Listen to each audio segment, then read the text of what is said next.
Welcome to Jaja academy Lahore. आज के lecture में हम डिस्कस करेंगे आईसीएस पार्ट 1 के चैप्टर नंबर 5 कंप्यूटर आर्किटेक्चर के शॉर्ट क्वेश्चंस को। कंप्यूटर आर्किटेक्चर का चैप्टर बहुत ज़्यादा इंपॉर्टेंट है एग्जाम पॉइंट ऑफ व्यू से, और पेपर पेयरिंग स्कीम 2021 के अकॉर्डिंगली इस चैप्टर से 2 MCQs, 4 शॉर्ट क्वेश्चंस और 1 लॉन्ग क्वेश्चन आएगा। इस वीडियो की तमाम डिस्कशन में हम इस चैप्टर से रिलेटेड सारे कॉन्सेप्ट्स को रिवाइज करेंगे, जिससे आपके MCQs, शॉर्ट क्वेश्चन और लॉन्ग क्वेश्चन सारे पार्ट्स प्रिपेयर हो जाएंगे। स्टार्ट करते हैं क्वेश्चन नंबर 1 से। What is stored program computer? Stored program ऐसे कॉन्सेप्ट को कहते हैं जिसमें मेन मेमोरी के अंदर डेटा और इंस्ट्रक्शंस दोनों को स्टोर किया जाता है। इंस्ट्रक्शंस कहते हैं कमांड्स को जो किसी डेटा पर अप्लाई होनी होती हैं। उन कमांड्स यानी उन इंस्ट्रक्शंस को और जिस डेटा पर उन इंस्ट्रक्शंस को अप्लाई किया जाना है, दोनों को एक साथ एक जगह पर मेन मेमोरी में रखा जाता है। इस कॉन्सेप्ट को कहते हैं स्टोर्ड प्रोग्राम।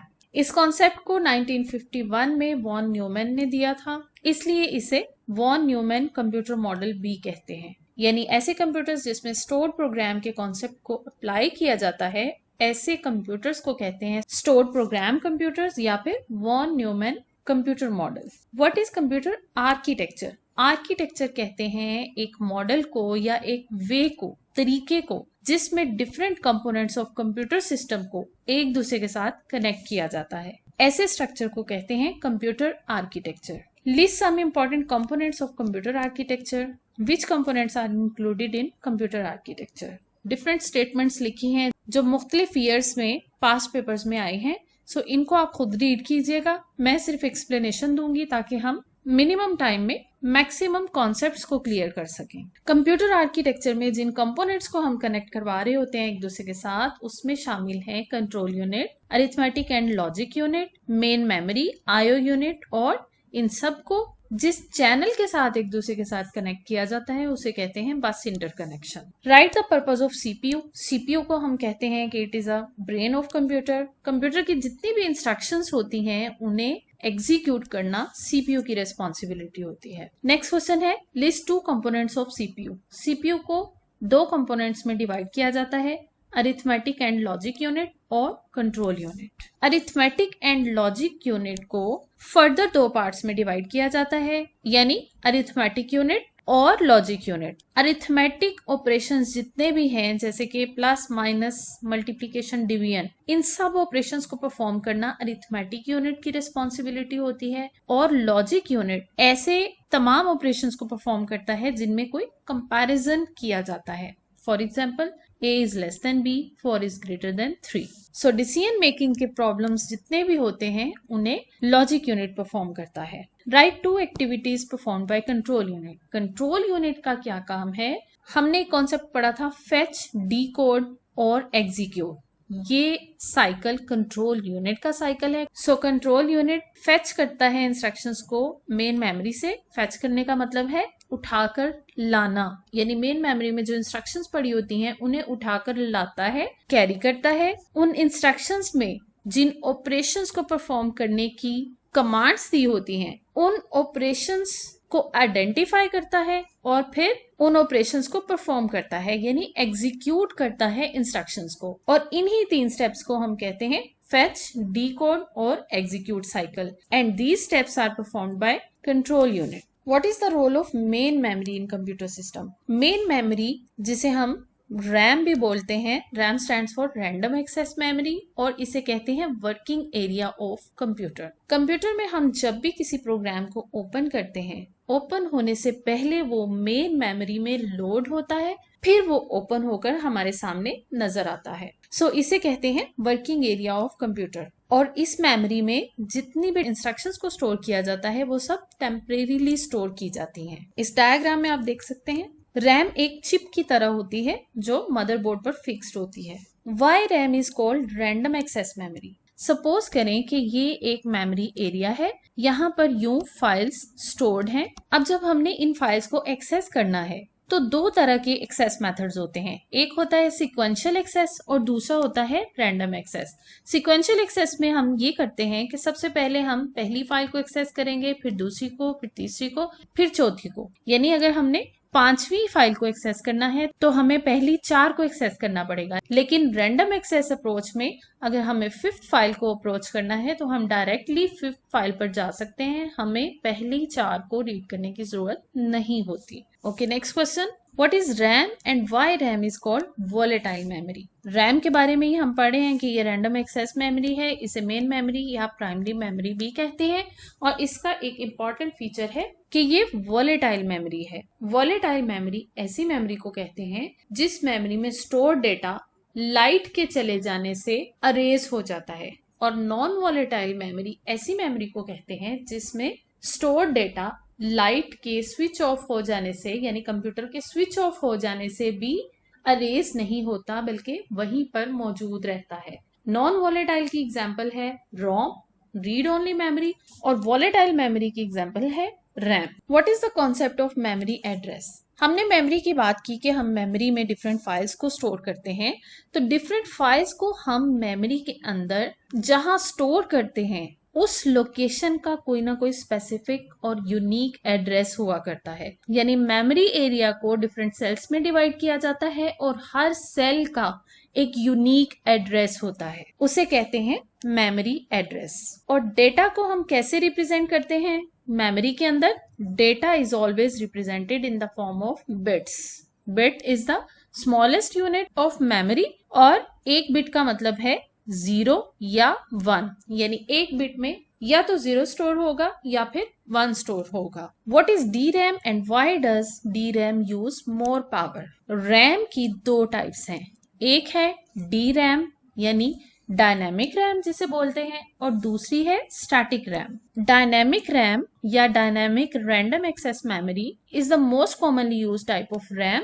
ये बहुत चीप होती है। इसका एक डिसएडवांटेज ये है कि इट यूजेस मोर पावर, और मोर पावर ये इसलिए यूज करती है क्योंकि डी रैम अपने आप को रिफ्रेश करती रहती है आफ्टर रेगुलर इंटरवल्स। इसका बार बार रिफ्रेश होना ज्यादा पावर कंज्यूम करता है as compared to S RAM, और डायनेमिक होने की वजह से ये स्लो मेमोरी है। रैम की दूसरी टाइप एस रैम है, यानी स्टैटिक मेमोरी। स्टैटिक का मतलब है कि ये स्टिल रहती है, इसे खुद को रिफ्रेश करने की जरूरत नहीं होती। इसी वजह से ये मेमोरी फास्टर मेमोरी होती है as compared to dynamic RAM. What do you know about cache memory. A small but very fast memory within the CPU. पहले हमने बात की मेन मेमोरी की। मेन मेमोरी सीपीयू के साथ कनेक्टेड होती है, लेकिन अगर हम कैश मेमोरी को भी सीपीयू के साथ अटैच करना चाहें तो मेन मेमोरी और सीपीयू के दरमियान में कैश मेमोरी को प्लेस किया जाता है। और जब हम कैश मेमोरी को अटैच कर दें सीपीयू के साथ तो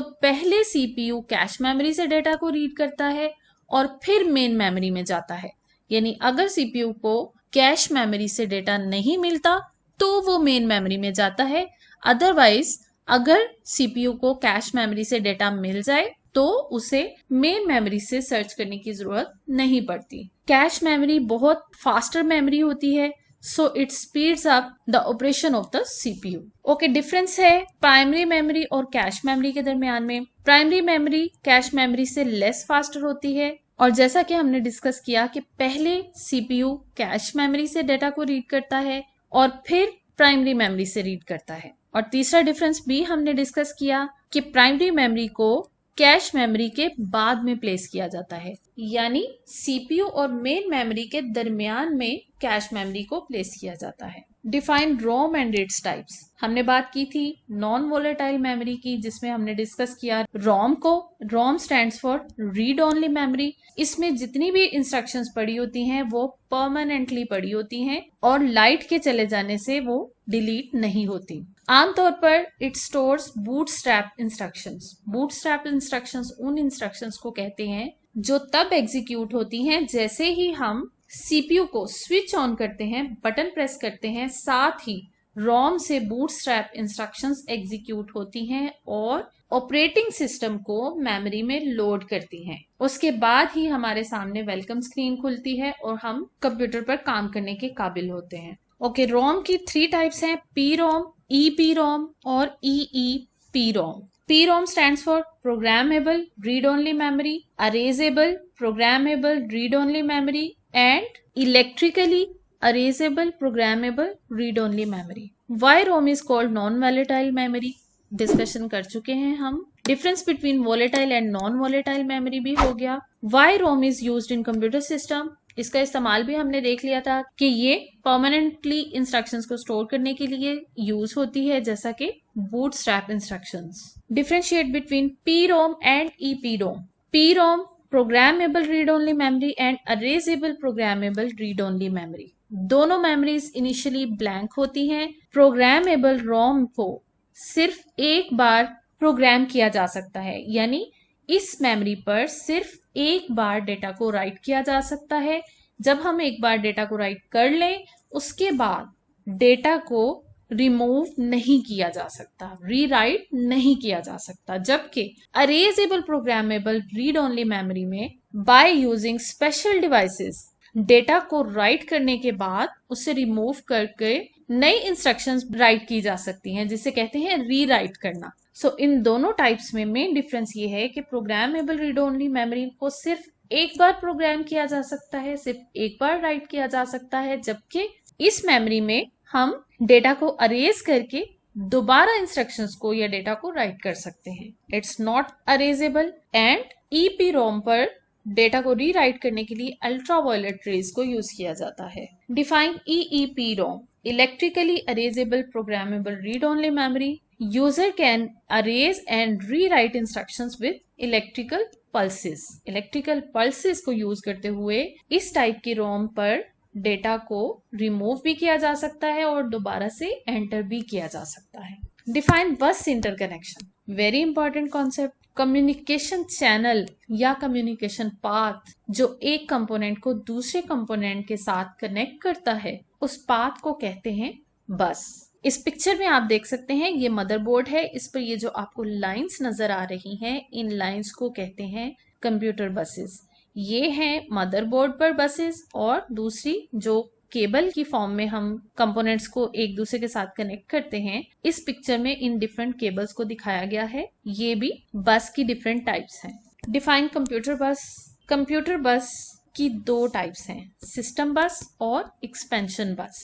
डिफाइन सिस्टम बस and list different types of system buses. यहाँ पर आप देख सकते हैं ये सिस्टम बस है, जिसे फर्दर 3 टाइप्स में डिवाइड किया गया है: कंट्रोल बस, एड्रेस बस और डेटा बस. अब देखते हैं कंट्रोल बस का क्या काम है. कंट्रोल बस कंट्रोल्स और supervises the activities of data bus and address bus, और इट सेंड्स कमांड्स और control signals to different components. जैसा कि मेमोरी से डेटा को रीड करना, मेमोरी पर डेटा को राइट करना, इनपुट आउटपुट डिवाइसेस से डेटा को रीड करना या उन पर राइट करना वगैरह, इन सारी एक्टिविटीज के लिए जो कंट्रोल सिग्नल्स जनरेट होते हैं वो कंट्रोल बस जनरेट करती है. Differentiate between address bus and control bus. Address bus, थोड़ी देर पहले हमने बात की थी कि मेमोरी में जो सेल्स होते हैं, जिन सेल्स पर डेटा को स्टोर किया जाता है, उन सेल्स का एक यूनिक एड्रेस होता है. हर सेल का डिफरेंट एड्रेस होता है.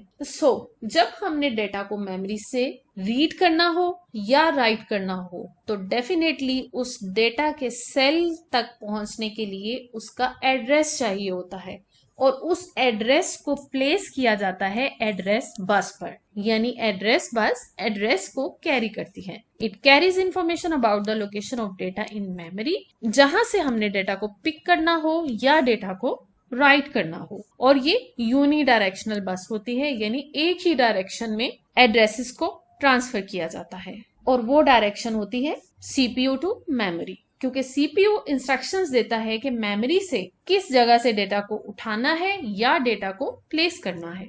दूसरी टाइप है कंट्रोल बस. कंट्रोल बस को हम ऑलरेडी डिस्कस कर चुके कि ये सिर्फ सुपरविजन करती है. Explain data bus.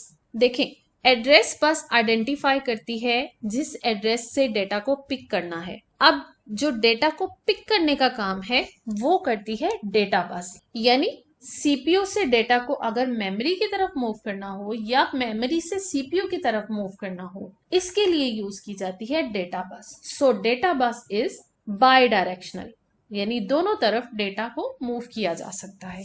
और डेटा बस पर जितनी नंबर ऑफ लाइंस होती हैं उतनी ही नंबर ऑफ बिट्स एक वक्त में ट्रांसफर की जा सकती हैं। यानी अगर डेटा बस 8 बिट्स की होगी, उस पर 8 लाइंस होंगी, तो 8 बिट डेटा को एक वक्त में मूव किया जा सकेगा।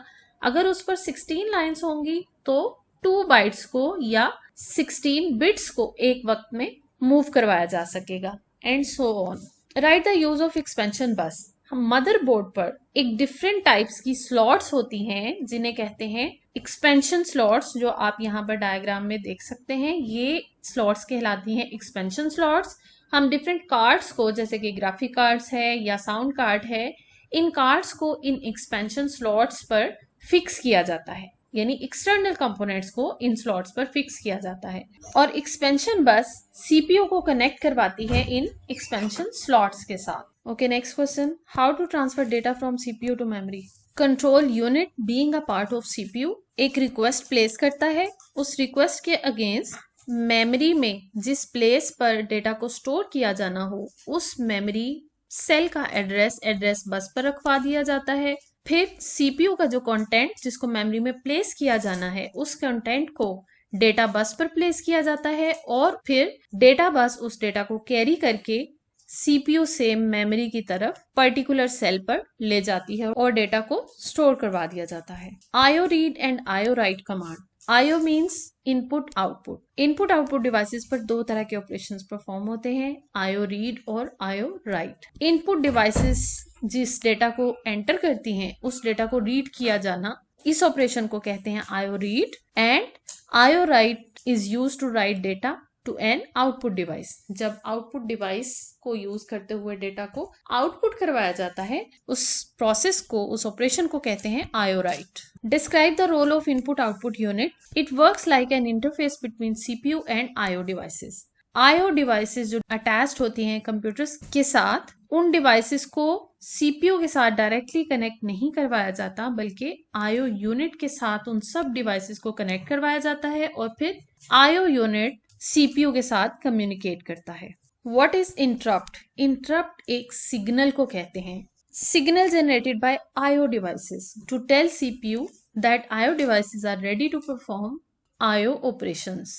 यानी जब इनपुट आउटपुट डिवाइसेस ने आईओ रीड या आईओ राइट करवाना होता है, उसके लिए आईओ डिवाइसेस जो सिग्नल सेंड करती हैं सीपीयू को, उस सिग्नल को कहते हैं इंटरप्ट। और इंटरप्ट के नतीजे में सीपीयू अपनी तमाम एक्टिविटीज को स्टॉप कर देता है और आईओ ऑपरेशंस को परफॉर्म करने लग जाता है। फिर आईओ ऑपरेशंस को कंप्लीट करने के बाद सीपीयू अपने पहले वाले काम की तरफ वापस आता है। अब यहाँ पर आप देखें कि इनपुट आउटपुट डिवाइसेस तो बेशुमार होती हैं जिनसे कोई ना कोई हमें काम ऑल टाइम लेना पड़ता है। अगर सीपीयू इन डिवाइसेस के इंटरप्ट्स को ही रिसीव करने लग जाए तो वो अपने इंपॉर्टेंट टास्क्स को परफॉर्म नहीं कर पाएगा, वो तो सिर्फ इनपुट और आउटपुट ऑपरेशंस में ही खुद को बिजी रखेगा।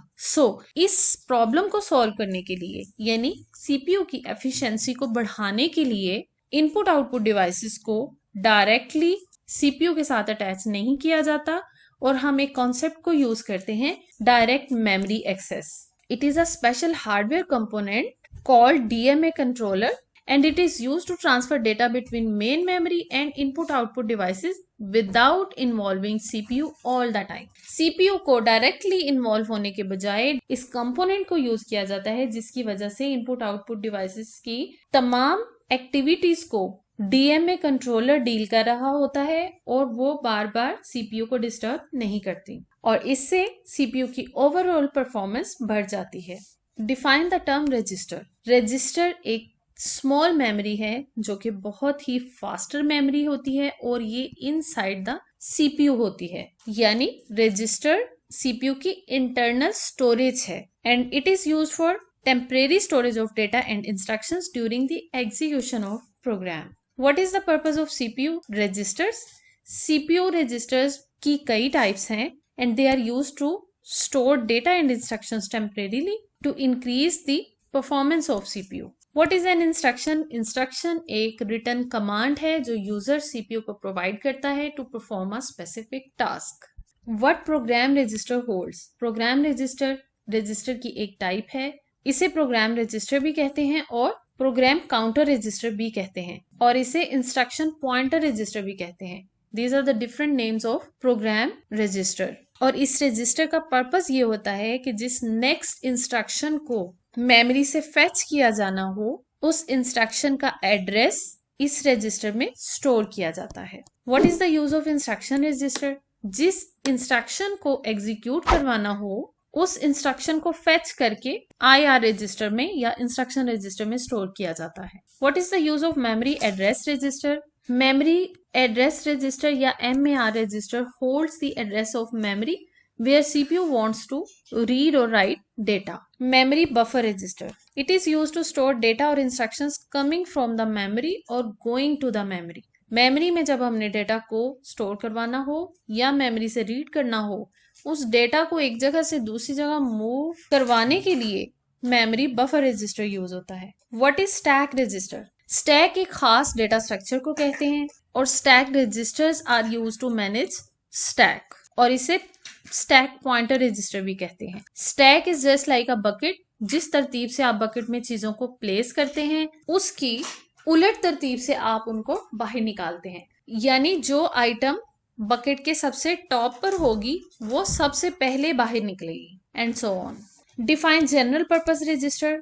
These registers are the part of ALU, arithmetic and logic unit. जिन रजिस्टर्स को यूज करते हैं उन्हें कहते हैं जनरल पर्पस रजिस्टर्स। सो ऐसे रजिस्टर्स मैथमेटिकल और लॉजिकल ऑपरेशंस को परफॉर्म करने के लिए यूज होते हैं, जैसा कि डेटा मूवमेंट ऑपरेशंस वगैरह। There are 4 general purpose registers: accumulator register AX, base register BX, counter register CX और data register DX। General purpose registers 16 bits के होते हैं। 16 बिट्स को 2 पार्ट्स में डिवाइड किया जाता है, 8 बिट्स लेफ्ट साइड की और 8 बिट्स राइट साइड की। इनमें से लोअर बिट्स वाले पार्ट को L से रिप्रेजेंट किया जाता है और हायर बिट के पार्ट को H से रिप्रेजेंट किया जाता है। यानी A रजिस्टर के 2 पार्ट्स होंगे। पहला पार्ट होगा लोअर बिट्स वाला AL रजिस्टर और दूसरे पार्ट को कह सकते हैं AH रजिस्टर। इसी तरह BX रजिस्टर को भी 2 पार्ट्स में डिवाइड करेंगे। उसकी लोअर बिट्स का मतलब है 0 से लेकर 7 और हायर बिट्स का मतलब है 8 से लेकर 16 तक। लोअर बिट्स को L से रिप्रेजेंट करते हैं और हायर बिट्स को H से रिप्रेजेंट करते हैं। What is accumulator register? Accumulator register general purpose register है और it holds values during arithmetic and other data transfer operations. यहाँ पर देखें differentiate between AL and AH registers, ये मैंने आपको एक्सप्लेन कर दिया है। Write down the size of AX and AL, ये भी मैंने आपको एक्सप्लेन किया। टोटल रजिस्टर 16 बिट्स का है। AX रजिस्टर में फिर कितनी नंबर ऑफ बिट्स होंगी? 16, लेकिन AL क्योंकि इसका AX का हाफ है इसलिए इसमें 8 बिट्स होंगी। और अगर आप इसे बाइट्स की सूरत में लिखना चाहें तो AX रजिस्टर में 2 बाइट्स और AL रजिस्टर में 1 बाइट होगी। Differentiate between CX and DX register. CX register कहते हैं काउंटर रजिस्टर को। It is use for counting purpose, जो कि काउंटिंग वाली ऑपरेशंस में यूज होता है जैसे कि लूप्स वगैरह। और DX रजिस्टर होता है डेटा रजिस्टर। इसे यूज किया जाता है डिवीजन और मल्टीप्लिकेशन वाले ऑपरेशंस को परफॉर्म करते हुए। Distinguish between an instruction and N operation. Instruction कहते हैं ऐसी कमांड को जो यूजर CPU को सेंड करता है to perform a specific operation, और जब उस इंस्ट्रक्शन को एग्जीक्यूट कर दिया जाता है उस एग्जीक्यूशन का मतलब है कि ऑपरेशन को परफॉर्म कर दिया गया। So the task performed by CPU according to the instruction is called an operation. Instruction एक कमांड है जबकि उसकी कमांड की एग्जीक्यूशन को हम कह सकते हैं कि ये ऑपरेशन है। What is instruction format? Instruction format कहते हैं इंस्ट्रक्शन को लिखने के तरीके को। An instruction consists of a group of binary digits. The arrangement of bits in each part of an instruction code is called instruction format or instruction code format. Instruction format में different fields होती हैं, जैसा कि आप इस diagram में देख सकते हैं। एक फील्ड है ओप कोड की, ये मैंडेटरी फील्ड होती है। हर इंस्ट्रक्शन में ओप कोड की फील्ड होना लाजमी होता है। दूसरी फील्ड्स हैं एड्रेस फील्ड्स। एड्रेस फील्ड्स किसी इंस्ट्रक्शन का पार्ट हो भी सकती हैं और ऐसा भी हो सकता है कि इंस्ट्रक्शन विदाउट एड्रेस फील्ड्स के हो। सो मेनली इंस्ट्रक्शन फॉर्मेट के दो पार्ट्स हैं। ऑपरेशन फील्ड डिफाइन करती है कि इस इंस्ट्रक्शन में किस ऑपरेशन को परफॉर्म करना है, यानी वैल्यूज को ऐड करना है, सब्ट्रैक्ट करना है या मूव करना है। और एड्रेस फील्ड मेमोरी के एड्रेसेस को बताती है जिन एड्रेस पर ऑपरेंड्स पड़े होते हैं। ऑपरेंड का मतलब है वो वाली वैल्यूज जिनके ऊपर किसी ऑपरेशन को परफॉर्म किया जाना है। फॉर एग्जाम्पल 2 मल्टीप्लाइड बाय 6 में ऑपरेंड्स हैं 2 और 6 और मल्टीप्लीकेशन है ऑपरेशन। डिफाइन ऑपरेंड कोड और ऑप कोड, इसे हम डिफाइन कर चुके हैं। What is zero address instruction format? ऐसी इंस्ट्रक्शन जिसमें एड्रेस फील्ड नहीं होती, उस इंस्ट्रक्शन फॉर्मेट को कहते हैं जीरो एड्रेस इंस्ट्रक्शन फॉर्मेट। उसमें सिर्फ ओप कोड लिखा होता है। अब सोचने की बात यह है कि अगर ऑपरेशन कोड तो डिफाइंड है कौन सा ऑपरेशन परफॉर्म होना है, लेकिन ऑपरेंड्स ही नहीं है, तो फिर ऑपरेशन कैसे परफॉर्म होगा, यानी ऑपरेंड्स कहां पर स्टोर्ड होंगे?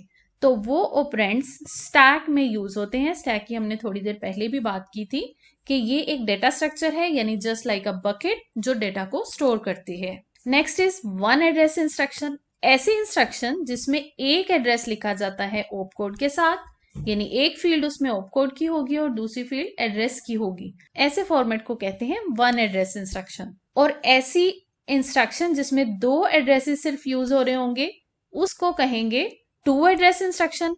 और जहां पर 3 एड्रेसेस यूज होंगे उस इंस्ट्रक्शन फॉर्मेट को कहेंगे 3 address instruction. Fetch, decode, execute cycle, इसे हम ऑलरेडी एक्सप्लेन कर चुके हैं। Fetch instruction, the process in which instructions are transferred from main memory to CPU is called fetch instruction. State the purpose of decode instructions. Instruction में लिखे हुए operation code के मुताबिक ऑपरेशन को परफॉर्म करना is called decode instruction.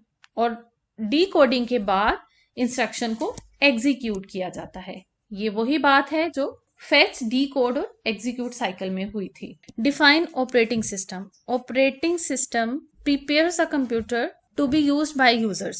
Operating system का काम है हार्डवेयर को कंट्रोल करना और उसे ऑर्गेनाइज करना और डिफरेंट एप्लीकेशन प्रोग्राम्स को रन करना। ऑपरेटिंग सिस्टम के इंपॉर्टेंट फंक्शंस में शामिल है मैनेजिंग हार्डवेयर रिसोर्सेज, मेमोरी को मैनेज करना, लोड और एग्जीक्यूट करना प्रोग्राम्स को, यूजर के लिए इंटरफेस प्रोवाइड करना और डेटा की सिक्योरिटी प्रोवाइड करना। Role of memory management. Memory management का मतलब है कि कब मेमोरी की एलोकेशन करनी है और कब मेमोरी को डी एलोकेट करना है। इन सारे ऑपरेशंस या इन सारी एक्टिविटीज को कहते हैं memory management. Describe computer program. Set of instructions को कहते हैं प्रोग्राम, और प्रोग्राम किसी ना किसी प्रोग्रामिंग लैंग्वेज में लिखा जाता है। Programming languages, there are different programming languages. Main categories हैं लो लेवल लैंग्वेजेस और हाई लेवल लैंग्वेजेस।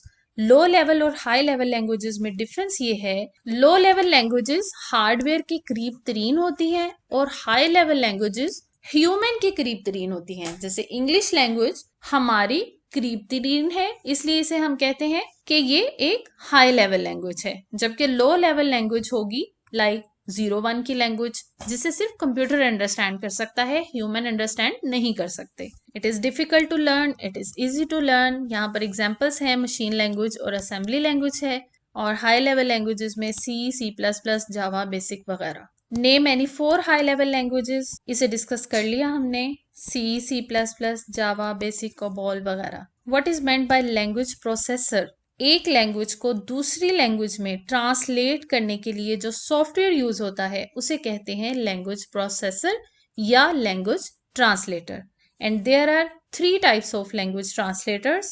उसमें है कंपाइलर, इंटरप्रेटर और assembler. Why does machine language program executes faster? क्योंकि मशीन लैंग्वेज को ट्रांसलेटर या लैंग्वेज प्रोसेसर की जरूरत नहीं होती और ये क्लोज टू हार्डवेयर होता है, इसलिए it's execution is faster. Source code और ऑब्जेक्ट कोड में डिफरेंस। जिस प्रोग्राम को हाई लेवल लैंग्वेज में लिखा जाता है उसे कहते हैं सोर्स प्रोग्राम, और जब सोर्स प्रोग्राम को लैंग्वेज ट्रांसलेटर से गुजार कर ट्रांसलेट कर दिया जाता है मशीन लैंग्वेज में, तो उस कोड को कहते हैं ऑब्जेक्ट कोड, जो कि एक बाइनरी कोड होता है। Difference between compiler and interpreter.